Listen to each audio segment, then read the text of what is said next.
a slope. Pagka upwards is difficult to climb because of the force of gravity. But also, if you're going downward, it's also difficult, also because of the same force of gravity. Hindi mo malaman kung ang mahirap ba sa bundok, umakyat o bumaba. Kasi mahirap din bumaba, nakakadulas. And preventing emotional and behavioral problems is like climbing a slope. So remember slope. Para lang natin matandaan, S-L-O-P-E. Because I like to suggest a few words that may help us prevent emotional and behavioral problems among children. Not necessarily in the order of importance. Begin with S. School. Send their child to a Christian school. Isang malaki ng advantage yon. Why?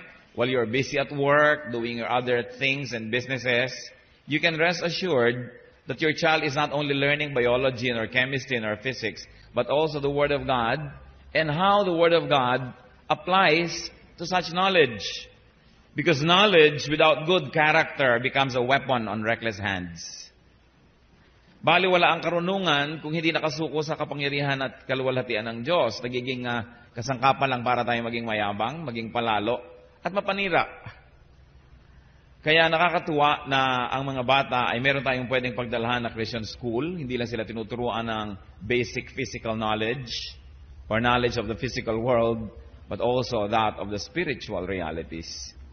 Sabi sa Proverbs 22:6, nagasgas na verse na, ginagamit lagi, pero totoong-totoo kasi, train a child in the way he should go, and when he is old, he will not depart from it.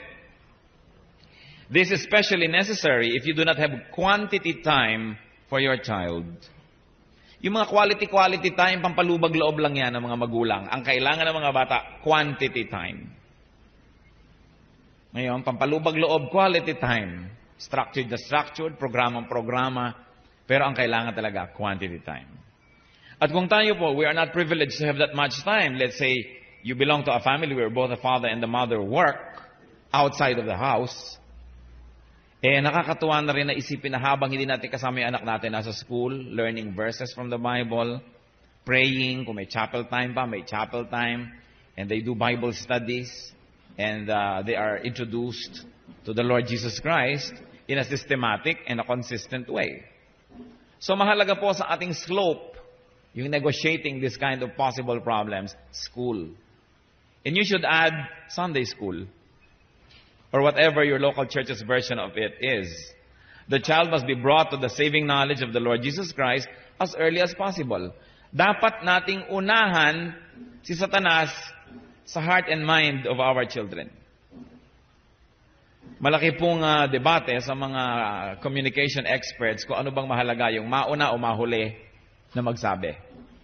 Pero mukhang mahalagang mauna. Kahit nga may nagsusumbong sa inyo, yung nauna, kakampihan nyo na usually. Pagka may pangalawa nagsumbong, kampi na kayo doon sa nauna eh. So mahalaga na nauuna tayo sa isip ng bata. Bago pa siya makapanood ng mga kung ano-anong cartoon, bago pa siya makarinig ng kung ano-anong mga wild ideas from classmates and from fellow children, bago pa siya maapektuhan ng media, unahan natin ang salita ng Diyos. Of course, it's our primary duty to do that. Pero mahalaga na nakakomplement yung school. Or if not, kung minsan yung school na nga nagiging primary source of these teachings dahil sobrang busy yung mga magulang. Kung busy na tayo, hindi na natin maturuan ng Biblia yung mga bata, tapos hindi pa sila pupunta sa Christian school, ano mangyayari? Kaya mahalaga yung school. Meron pong naging pag-aaral sa death row sa National Bilibid Prisons, and they found one very interesting information. That none of those people who are at death row ever went to Sunday school. Wala ni isang nakatungtong sa Sunday school doon sa mga nasa death row. Meron kayang kinalaman yon? I believe so. Because the Bible says, train a child in the way he should go. And when he is old, he will not depart from it. And this is the word of God that we claim. Kaya mahalaga na uuna, school. So ano masasabi ko sa inyo, mga magulang ng paaralan na to? Congratulations for enrolling your child at the Christian School International. Dahil meron na kayong lamang, kumbaga, para maiwasan itong mga problema. It is not a guarantee that your child will be saints and saintly just because they are in a Christian school. But it's a big head start. Malaking punto na yon.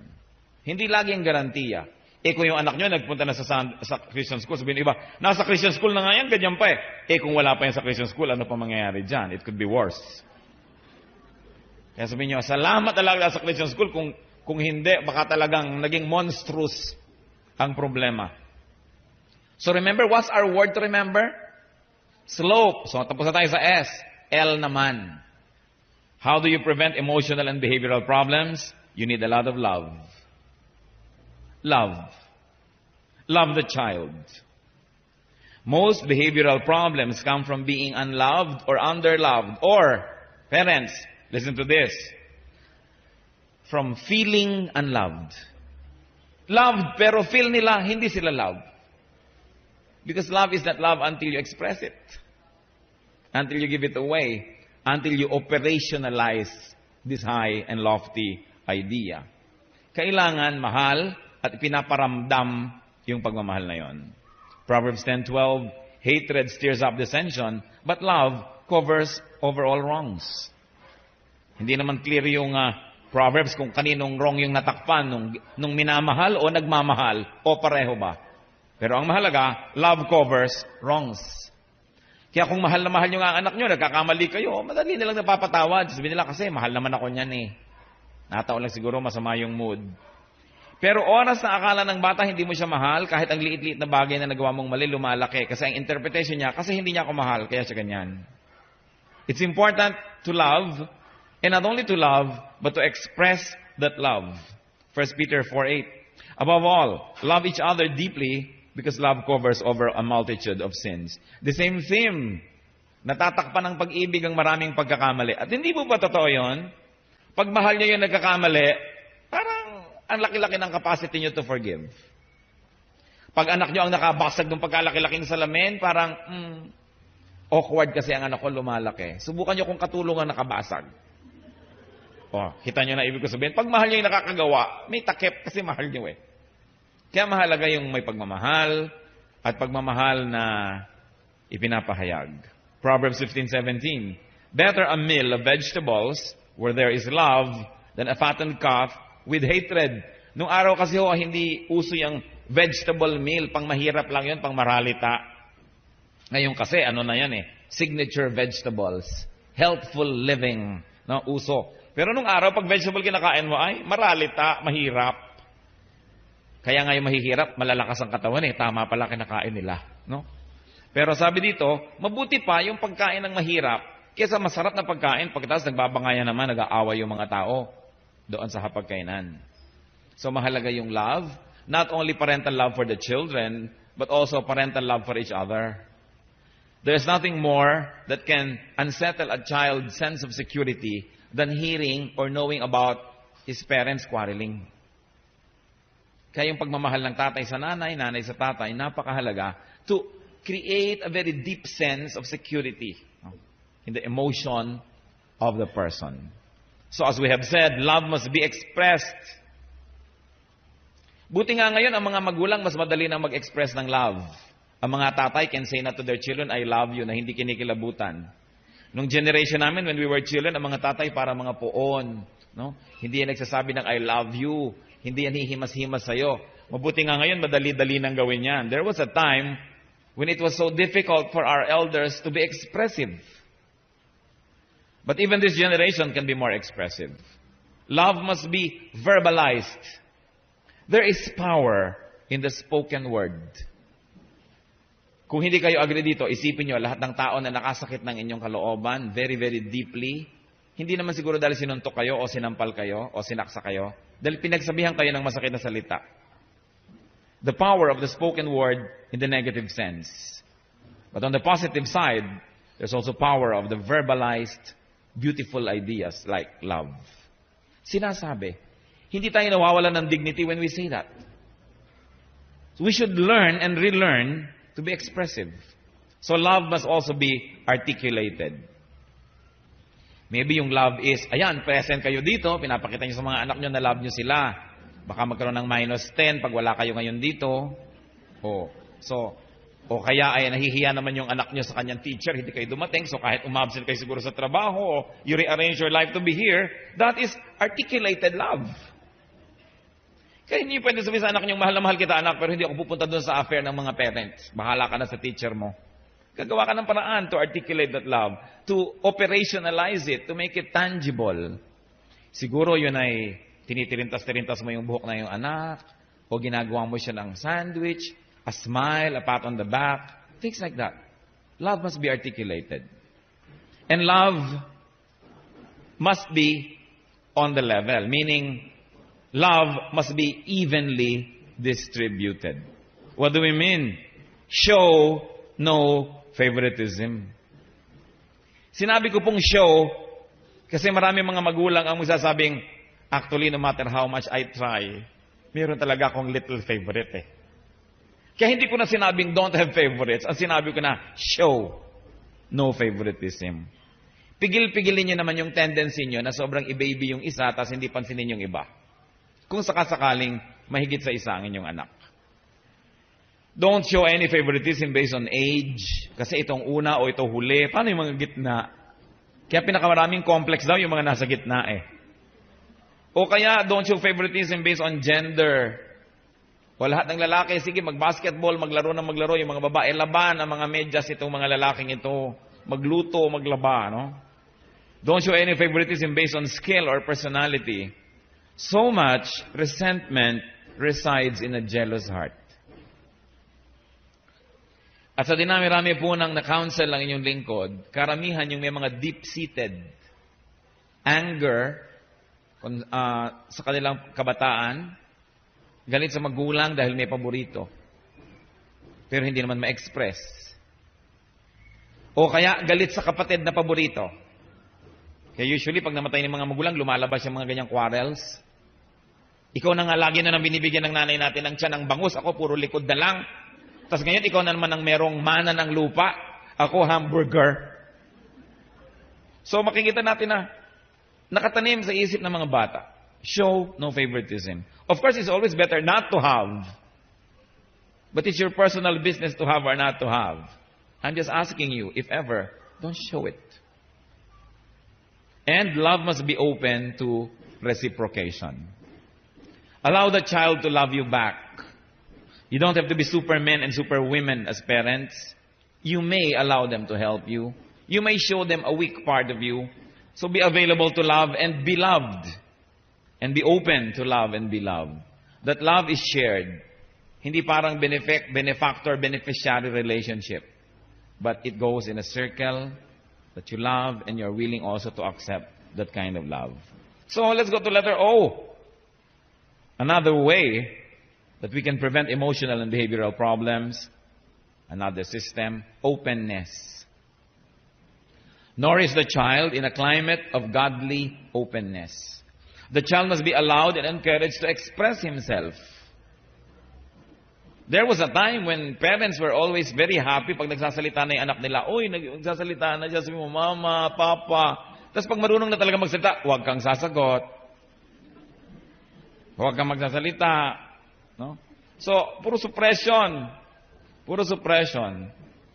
The child must be permitted, even encouraged to be open about his thoughts, his feelings, and even his personality and inclinations.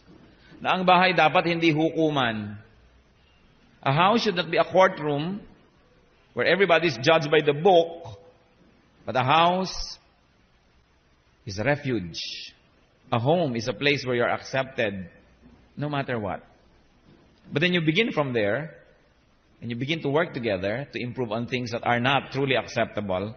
But you always begin with acceptance. That's what the family is for. That's what the family is all about. But you don't stop there. You work together to keep on improving people, personalities. But there must be a climate of acceptance. And then it will encourage openness. Marami pong mga tinanong ako ng mga theologians, yung akala natin mga napopossess by evil spirit, na iiba-iba yung boses, na iiba-iba yung itsura. Akala natin lahat yun possession. Sinasabi po ng mga iba, na yung iba doon, hindi talaga demonic possession. Mga sobra lang na-suppress ng childhood nila, o merong suppressed feeling hindi masabi openly, so the body makes a way to express what cannot be expressed in polite society or in polite family circles. Kaya tuloy yung tao, naiiba pa yung boses, umiikot-ikot yung mata. Pero yung hirap ang dinaranas sa mga tao dahil na-suppress sila. Especially if the parents are over-domineering. Hindi na makapagsabi ng hindi mo conform doon sa kanilang gusto. And of course, may I caution you parents, please don't force your children to become like you. Is it not going to be a horrible world if everybody's like us? So, kung doktor kayo, huwag niyo siyang pilitin. Kasi kumisan yung mga hindi natin natupad sa buhay natin, gusto sila tumupad. No? The children become the extensions of our frustrations. And we want them to become champions of the things we weren't able to do. So mag-aral ka na agriculture kasi hindi ako nakapag-agriculture. Magganito ka kasi yung uncle mo ganun, o naging ganito, naging PhD, etc., etc. Ang mahalaga, yung nakikita natin sa commercial, yung gusto ko mag-fine arts, sabi niya, suportahan ta ka. Sa yan ang hilig mo bakit ka pipiliting maging katulad ko? Mamaya, if nature would take its course, mauuna akong mamatay kaysa sa'yo, paano ka na kung wala na ako, wala ka ng audience, wala ka ng piniplease? Then you're stuck with a career, you are stuck with a lifestyle that you don't like. One of the best gifts of parenting is setting people free. The moment the umbilical cord is cut from the womb, the process of setting people free begins. And it never really fully ends until we realize that the role of the parent is to make the child grow and become how God designed him or her, not what we want for the child. Lalo yung mga magulang na pinipilit yung anak maging laging first honor.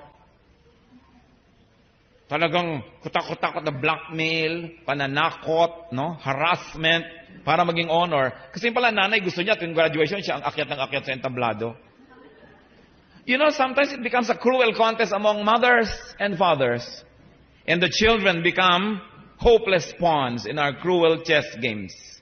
Sometimes even in our social climbing. No, yung mga bata ang nagiging pawn. Kawawa naman sila. This is not what parents are supposed to do. Pati ang ministry ni Lord, ang ministry ng Christianity is to set people free. Psalm 146:7, the Lord sets prisoners free. The very message of Christ is freedom. Many forms of it, but freedom. Parents, do not make your home a prison. Kaya tuloy yung ibang mga bata, ayaw umuwi ng bahay. Bakit? Gabi na bago umuwi, ang aga-aga gustong umalis, siguro hindi masaya sa bahay. Siguro, yung mga kabarkada lang nila ang nakikinig sa kanila, doon lang sila bida. Sa bahay, hindi. And one of the most terrible things that can happen is to have a great mother or a great father. Then you live in the shadow of that parent forever. Lalo dito sa Los Baños, ang great na mga parents natin dito No? Si doktor ganyan, si doktor ganito, si scientist ganyan, na-discover niya kung paano magpapatubo ng kamoting walang ugat. Ito naman, kamatis na walang buto, kung paano ang makapuno ay pinapaanak. Ang gagaling! Paano kayong mga anak hindi ganon? What happens? They begin to have a complex. 2 Corinthians 3:17, where the Spirit of the Lord is, there is freedom. Pati mga anak ng pastors, kaya maraming mga anak ng pastors nagiging problema. Because the church expects the children of pastors to be perfect all the time. There's too much pressure to be perfect. So saan ka bibigay, kailan mo ilalabas yung tunay na ikaw? Tinitiis mo hanggang makakatiis ka, tapos biglang sasabog. No? And then the church begins to feast on such stories about pastors' children. We should be more supportive. It's hard enough to be in the shadow of a great person. Harder still to live in a glass house and be scrutinized by everybody. Kawawa yung mga anak ng mga achievers na oobliga na mag-achieve din. And then in the process, we fail to respect their personhood and the way they were composed, created, and empowered by God. Ephesians 3:12, in Him and through faith in Him, we may approach God with freedom and confidence. Kung tayo nakakalapit sa Diyos, Creator of heaven and earth, bakit may mga anak hindi makalapit sa magulang? Sobra kasing pedestal. Sobra yung gap.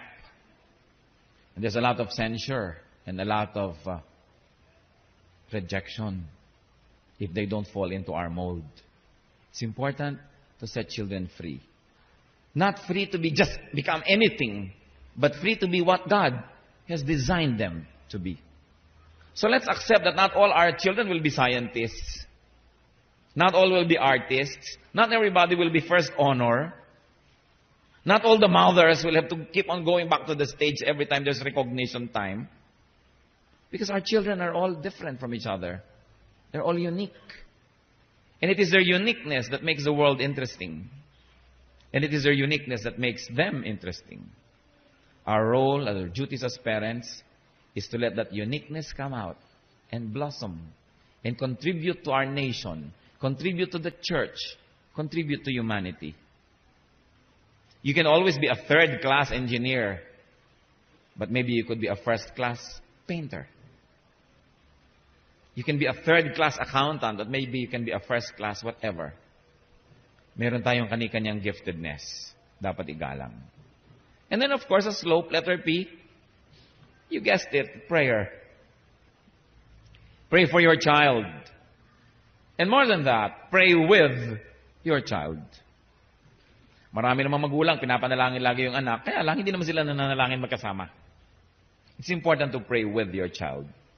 Philippians 4:6, do not be anxious about anything, but in everything, by prayer and petition, with thanksgiving, present your requests to God.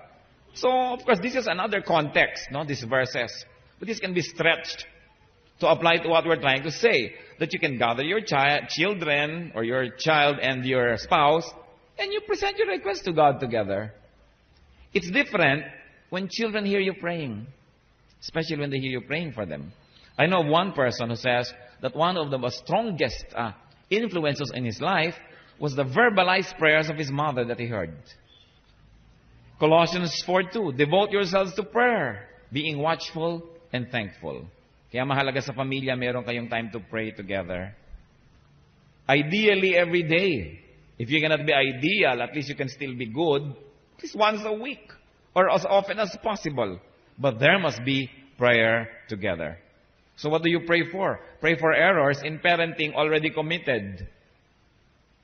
Kasi baka may magsasabi, ngayon ko lang naman narinig na don't show favoritism eh. Kasi ang nanay ko may favorite, ang lola ko may favorite. It's a tradition in our family. So nangyari na, may error na pala. Pray. Pray for God's repair and restoration. Also pray for errors that may still be committed. And pray for protection from satanic deception, influence, and control. Both for the child and for yourself. Ang laki-laki ng ating pananagutan, alam nyo, napakarami kong taong nakita na sira. Ang sumira, magulang. Hindi naman sinadya ng magulang. Sino ba namang magulang ang gigising isang araw? Of course, no parent would wake up one day and say, I will destroy my child. But sometimes unknowingly we do it. Nasisira yung personalidad ng bata. Lagi na lang siyang kulang, lagi na lang siyang mali. Nagkakaroon siya ng mga inferiority complex. Lalong-lalo kung paborito yung isa niyang kapatid. Grabing complex ang nangyayari. Parents should come together and pray a lot. What else? Sa ating slope, last letter. Example. Be a good example to your children. Sabi nung Proverbs 22 verse 6 ay ano? Train up a child in the way he should go. And then somebody twisted it a little bit, but be sure that you go that way yourself. You don't tell children where to go. You go yourself. And show them that it works. Hindi pwedeng sabihin sa anak mo na kailangan masipag ka, tas ang tamad mo. Kailangan magalang ka, tas hindi ka magalang. We go that way ourselves. 1 Corinthians 11:1, Paul said, follow my example as I follow the example of Christ. It takes someone very honest to say, follow my example. Someone very true to say that.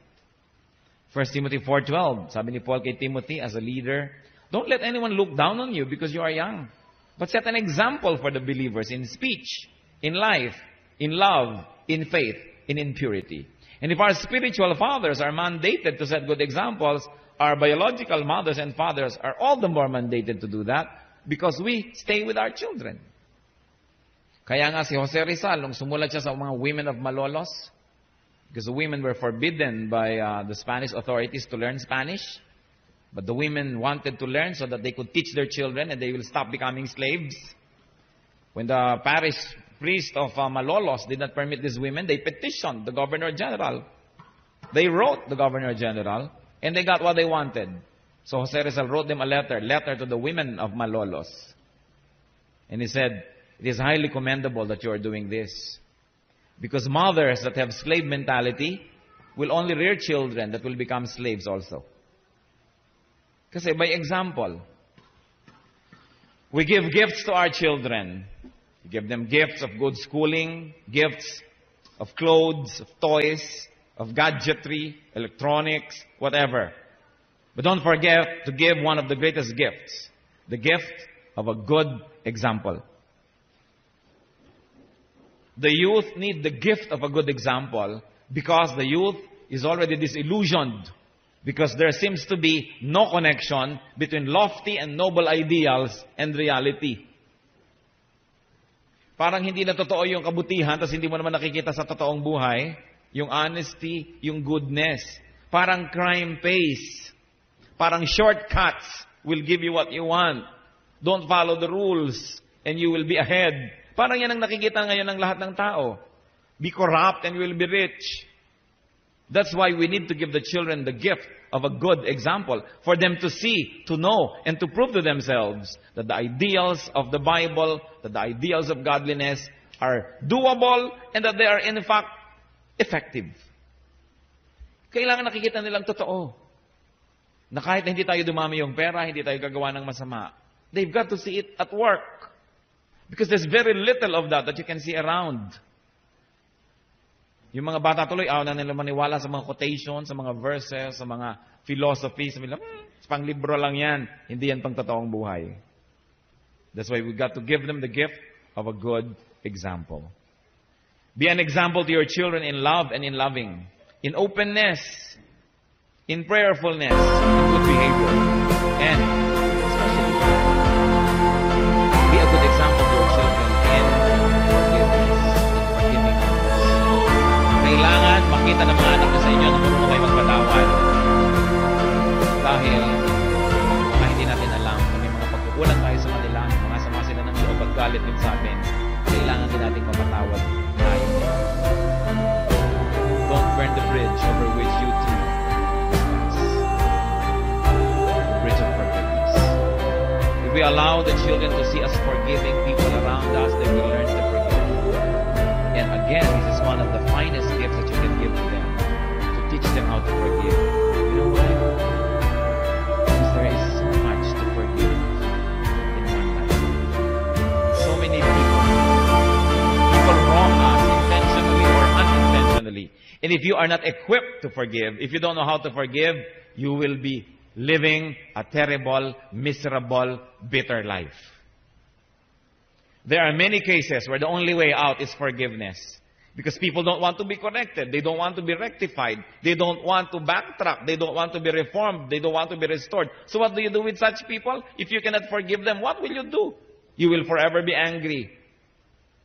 At pagka ikaw ay laging galit, talo ka. Kaya tinuturo ng Diyos, forgive. How can you hurt somebody who forgives? You nearly cannot. Probably you can only for a while. When the person forgives, the person is free. The only way to be free is to forgive. Because every person that you do not forgive becomes your master. Because the idea of unforgiveness is a prison. Hindi ka sumaya, hindi ka makalaya. Pag naaalala mo yung taong naiinis ka nung bata ka, yung naapektuhan ka, nasisira ang diskarte mo sa buhay, nagkakasala ka pa, lugi-lugi ka na. Teach children to forgive by forgiving them and by letting them see how we forgive people around us. We teach people good citizenship. It is one of the challenges of parents to rear a generation of patriots, of people who love their country. Napag-iwanan na tayo ng lahat yata ng country sa Asia. Dati unang-una tayo, napag-iwanan na tayong lahat. Dati yung mga Thai nagpupunta dito para mag-aral ng food processing, ng agriculture. Ngayon, ang agricultural products nila, talong-talo tayo everywhere. Pati patis, ini-import na natin from Thailand. Naiwan na tayo ng Malaysia kahit malang sa paggawa ng polo o ng Indonesia. Anong dahilan? The Filipino is a very good relative, probably the best relative on earth. The Filipino is a very good friend, probably one of the best friends on earth. But the Filipino is still to become a good citizen.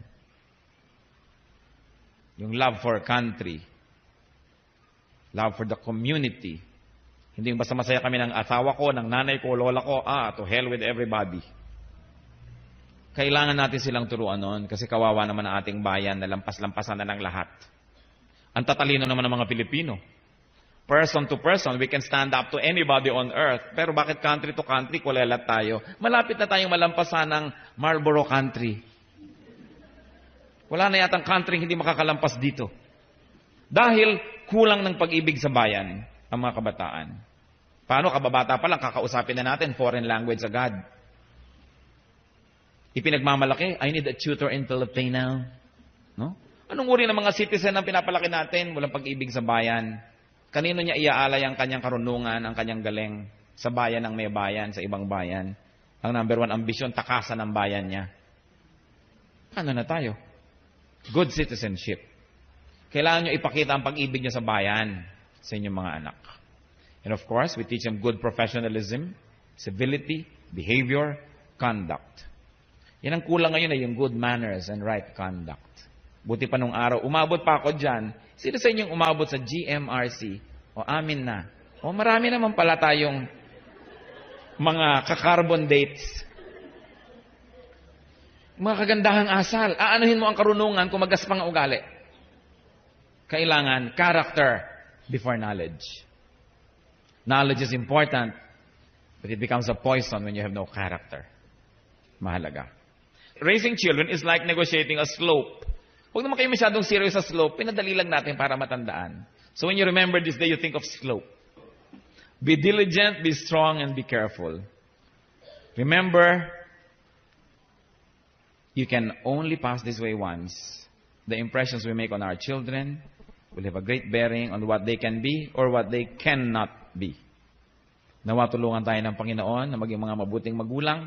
Kahit tayo may mga kakulangan, patuloy din tayong lumago sa Panginoon. At maibigay natin the best that we can ever because this is our duty to God, to our country, and most importantly, to our child. Mabuhay po kayo.